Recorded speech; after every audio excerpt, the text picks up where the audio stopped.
उपचारासाठी कूपर रुग्णालयात जात असाल तर सावधान. मुंबई महानगरपालिकेच्या कूपर रुग्णालयामध्ये गेल्या 2 महिन्यात 6 रुग्णांना उंदरांनी चावा घेतला आहे. विशेष म्हणजे ही माहिती पोलिसांकडून उपलब्ध झाली आहे.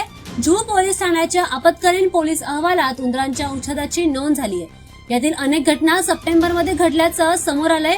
यावर रुग्णालयाच्या अधिष्ठाता डॉक्टर अंद्राडे यांनी 6 नाही तर 2 घटना घडल्याचं स्पष्ट केलंय. पण पोलिसांकडील नोंद काही वेगळंच सांगत आहे. त्यामुळे रुग्णालय या घटनेवर पांघरून घालण्याचा प्रयत्न करत असल्याचं समोर येत आहे. कूपर रुग्णालयात उंदरांचा उच्छेद सुरू असल्याचा हा पुरावा आहे. स्वच्छतेकडे दुर्लक्ष होत असल्याचा आरडाओरडा होत आहे.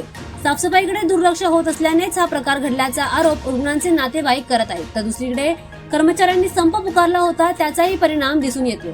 कूपर रुग्णालयात उपचार घेत असलेल्या रुग्णांना उंदीर चावत असल्याची घटना दडवण्याचा प्रयत्न का करण्यात आला हा पण एक प्रश्नच आहे.